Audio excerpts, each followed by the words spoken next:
Hello student, कैसे हो? उम्मीद करते हैं अच्छे होंगे। मैं हूं जेपी वर्मा और आज फिर से एक नए वीडियो में आपका स्वागत है। बच्चों, हम लोग क्लास 11th का ट्रिगोनोमेट्री कर रहे हैं और बुक जो हम लोग रखे हैं यहाँ पर, जो रेफरेंस बुक है प्रैक्टिस के लिए, वो है आर.एस. अग्रवाल। और आर.एस. अग्रवाल का क्लास 11th का बुक लेकर के हम लोग ट्रिगोनोमेट्री कर रहे हैं। और उस ट्रिगोनोमेट्री में हम लेकर आए हैं एक्सरसाइज 15A, है ना? क्या बोल रहे हैं? Exercise 15A trigonometry class 11th को लेकर के आए हुए हैं। और एक्सरसाइज 15A का थ्योरी, जितना क्वेश्चन बनाना है उतना ही थ्योरी पढ़ेंगे। एक बार में पूरा थ्योरी को एक साथ नहीं लेना है ना? तो देखिए, ज्यादा थ्योरी नहीं बताएंगे। एक सर्कल है, एक सर्कल है ना? इस सर्कल को हम लोग चार पार्ट में बांट देंगे।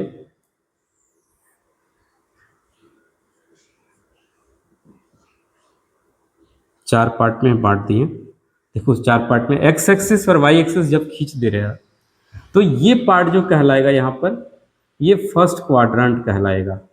First quadrant. ये पार्ट सेकेंड क्वाड्रेंट कहलाएगा। ये थर्ड क्वाड्रेंट कहलाएगा। और यहाँ पर फोर्थ क्वाड्रेंट कहलाएगा। ठीक है? आप बात करेंगे, जब हम एंगल बना रहे थे तो क्या देखे थे?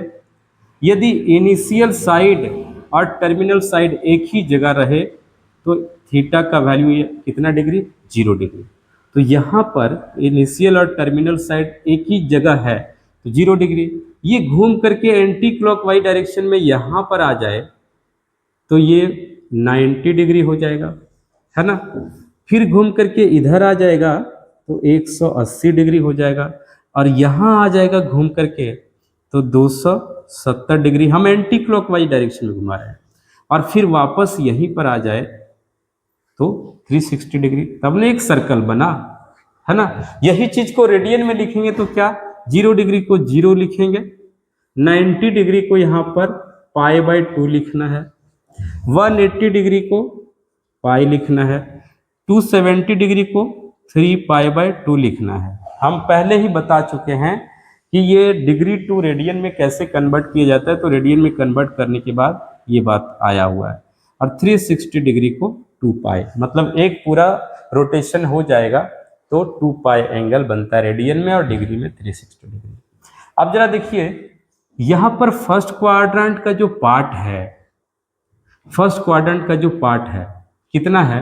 0 डिग्री से बड़ा और 90 डिग्री से छोटा, है ना? मान लेते हैं यहाँ कोई भी एंगल थीटा है, कोई भी एंगल इधर थीटा है, तो ये बोल सकते हैं कि 0 डिग्री से बड़ा है थीटा और 90 डिग्री से छोटा है ना? ये रेडियन में लिखेंगे तो 0 से बड़ा है थीटा और π/2 से छोटा है। लिख सकते हैं कि नहीं? तो जो क्वाड्रेंट बताने का स्टाइल है वो 3 तरीके से है। 3 नहीं, 4 तरीके बोल सकते हैं। क्या क्या? एक डायरेक्ट बोलेगा फर्स्ट क्वाड्रेंट कि जो एंगल है वो कहाँ है? फर्स्ट क्वाड्रेंट में।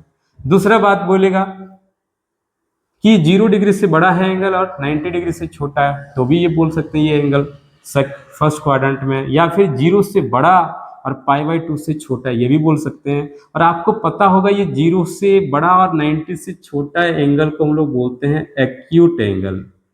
क्या बोलते हैं? Acute angle. तो जब एंगल एक्यूट का बात करें, एक्यूट एंगल का बात करें, या फिर जब फर्स्ट क्वाड्रेंट का बात करें, जब इसका बात करें 0 से बड़ा और 90 से छोटा का बात करें, कोई भी एंगल 0 से बड़ा और π/2 से छोटा का बात करें, तो समझ जाइए कि फर्स्ट क्वाड्रेंट का बात कर रहा है ना? फर्स्ट क्वाड्रेंट का बात कर रहा है। सेकेंड क्वाड्रेंट क्या हो रहा है?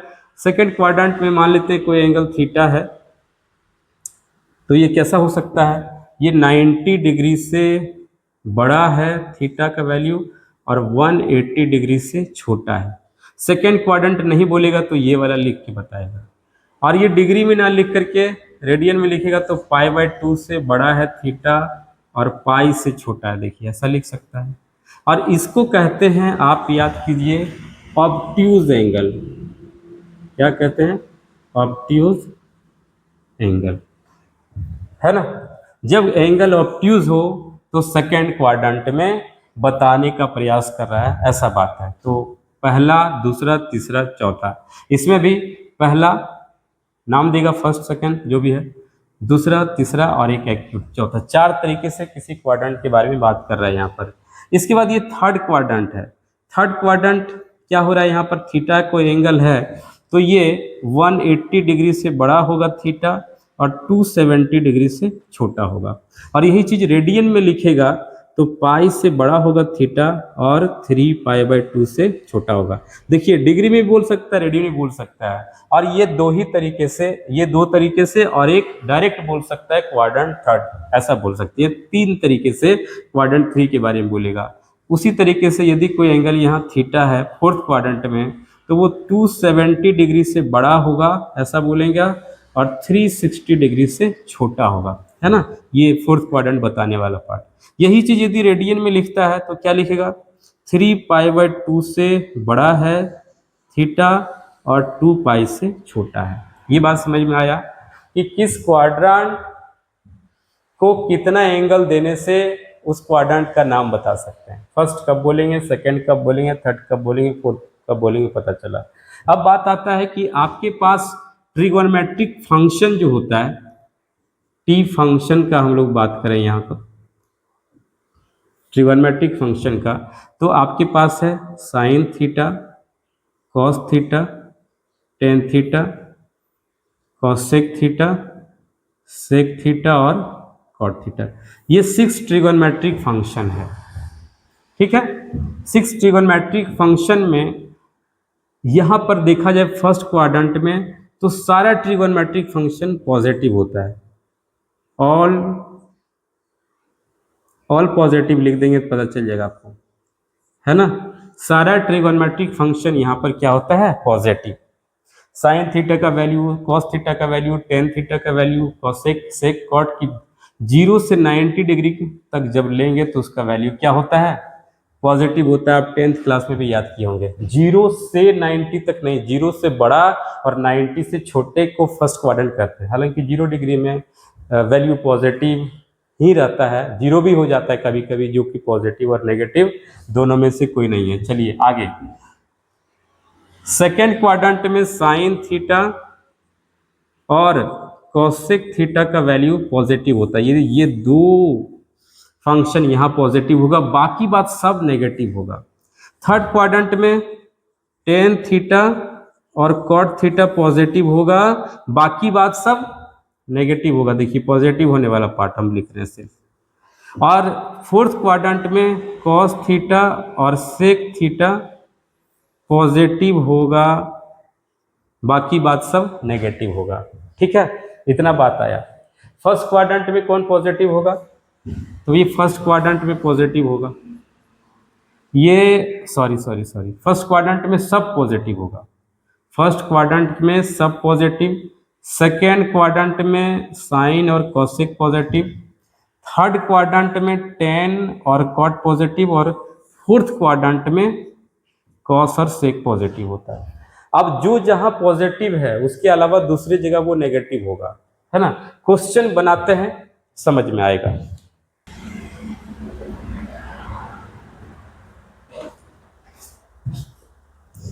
देखिए क्वेश्चन लिखता है, पहला क्वेश्चन लिखता है यहाँ, if cos theta is equal to -√3/2 and theta lies in quadrant second, quadrant third,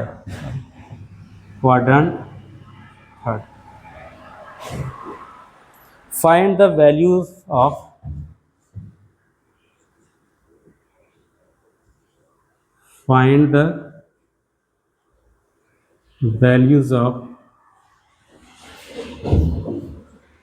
all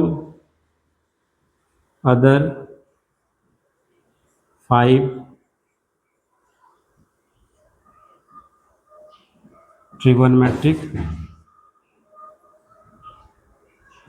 functions। देखिए सवाल है एक्सरसाइज 15A का पहला सवाल कहता है if cos theta is equal to -3√3/2 cos theta is equal to -√3/2 and theta lies in quadrant third, find the values of all other 5 trigonometric function. आपके पास 6 ट्रिगोनोमेट्रिक फंक्शन था, sine theta, cos theta, tan theta, sec theta, cot theta और हो गया 6।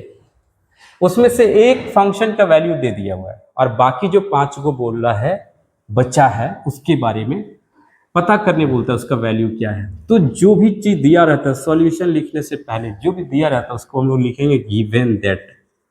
Given that क्या है देखिए, cos theta is equal to दिया -√3/2 और क्या लिखता है, और लिखता है थीटा इन क्वाड्रेंट थर्ड। अब देखिए जी फर्स्ट क्वाड्रेंट में तो सारा पॉजिटिव था, है कि नहीं। सेकंड में साइन थीटा और कोसेक थीटा पॉजिटिव था, बाकी बस सारा नेगेटिव। थर्ड में टेन थीटा और कॉट थीटा पॉजिटिव था, बाकी बस सब नेगेटिव। और फोर्थ क्वाड्रेंट में कॉस थीटा और सेक थीटा पॉजिटिव था, बाकी बात सब नेगेटिव। इसी पैटर्न पे बात करेंगे। तो यहां पर जरा देखिए कॉस थीटा का वैल्यू माइनस में है, तो माइनस में क्यों है पता है, क्वाड्रेंट की वजह से है। क्वाड्रेंट थर्ड क्वाड्रेंट में टेन थीटा और कॉट थीटा ही पॉजिटिव हो सकता है, जबकि कॉस थीटा यहां दिया हुआ, कॉस थीटा नेगेटिव देना ही पड़ेगा। तो इस माइनस के बारे में पहले नहीं सोचना है। आप जरा देखिए कॉस थीटा बराबर क्या होता है, since cos theta is equal to क्या होता है b/h। किसी राइट एंगल ट्रायंगल में क्या होता है cos theta is equal to b/h। तो ये ऊपर वाला वैल्यू दिस इंप्लाइज कह सकते हैं कि b का वैल्यू कितना है √3 और h का वैल्यू कितना है 2, है ना, उसके हिसाब से। तो यहां से p का वैल्यू क्या आएगा, p का वैल्यू क्या हो, therefore p is equal to h² minus b² का अंडर रूट, ऐसा बोल लिख सकते हैं। तो h² मतलब क्या 2 का स्क्वायर माइनस √3 का स्क्वायर का अंडर रूट, और ये कितना है 4 माइनस √3 का स्क्वायर यानी 3, ये टोटल मिलाकर के 4 माइनस 3 यानी 1 आ रहा है, यानी p का वैल्यू कितना आया 1 आया। आपको p b h तीनों पता चल गया। अब जरा देखिए cos थीटा दिया हुआ था, बाकी 5 को क्या होगा, cos थीटा के बाद लिख देते हैं चलो साइन थीटा, दूसरा लिखते हैं टेन थीटा, तीसरा लिखते हैं कॉट थीटा, चौथा लिखते हैं सेक थीटा और पांचवा लिखते हैं कोसेक थीटा। ये आगे पीछे होगा तो कोई दिक्कत वाला बात नहीं है। तो साइन थीटा बराबर क्या होता है जी p/h होता है। क्या होता है p/h, तो p का वैल्यू कितना आया 1 और h कितना है, h का वैल्यू 2 है कि नहीं। टेन थीटा कितना आया, टेन थीटा बराबर क्या होता है p/b होता है, तो p कितना 1 और b कितना, तो b पहले से दिया हुआ √3। कॉट थीटा क्या होता है b/h, तो b कितना है, b है √3 और h कितना है, सॉरी कॉट थीटा p/b और b कितना है यहाँ पर p/b ना, b/p। कॉट थीटा बराबर tan theta is equal to p/h, cot theta is equal to क्या हो जाएगा फिर b/p। तो b कितना है, b है √3 और p कितना 1, तो 1 नीचे रहे या ना रखे कोई फर्क नहीं पड़ेगा, उसको हटा दीजिए। सेक थीटा बराबर क्या हो जाएगा, सेक थीटा हो जाएगा h/b, तो h कितना, h है 2 और b कितना √3, है ना। कॉसेक थीटा कितना हो जाएगा, कॉसेक थीटा h/p होगा, तो h कितना है, h है 2 और नीचे p नीचे 1, क्या लिखना नहीं लिखना, ये तो वैल्यू हो गया। अब किसके सामने प्लस लगाना है और किसके सामने माइनस लगाना है, ध्यान से देखिए। किस क्वाड्रेंट का बात किया, थर्ड क्वाड्रेंट का बात किया। थर्ड में कौन कौन पॉजिटिव है, टेन थीटा और कॉट थीटा, बाकी बात सब क्या नेगेटिव। तो टेन के सामने पॉजिटिव रहेगा, कॉट के सामने भी पॉजिटिव रहेगा, बाकी बात सबके सामने क्या होना है माइनस होना है, और यही हो गया आंसर। इसी तरीके से क्वेश्चन नंबर 1 से लेकर के 7 तक आप आराम से बना सकते हैं, कोई प्रॉब्लम वाला बात नहीं होगा। आपको क्या करना है, एक फंक्शन का वैल्यू दे देगा और बाकी 5 को पूछेगा, और 5 का कैसे निकालेंगे, तो पी बी एच 3 में से तो 2 पता रहेगा, बाकी एक वैल्यू निकालना है, चाहे एच निकालना हो या पी निकालना हो या बी निकालना हो, और इस तरह से सारे फंक्शन का वैल्यू लिख देना है। कोई लफड़ा वाला बात नहीं। क्वाड्रेंट दिया रहेगा, किसके सामने प्लस बैठाना है, किसके सामने माइनस बैठाना है, वो देख लेना है कि किस क्वाड्रेंट में कौन पॉजिटिव होता है और कौन नेगेटिव होता है। ठीक है। अब है क्या कि वीडियो जब देख रहे होते हैं तो ध्यान से देखिएगा, तब पता चलेगा, नहीं तो आप रजाई में घुस करके देख रहे होंगे तो दिमाग से स्लिप करेगा। कॉपी कलम ले करके बैठिए, इसके बाद समझिए और बनाइए, ढूंढ के बनाइए। फिर मिलेंगे नेक्स्ट वीडियो में, तब तक के लिए बाय बाय।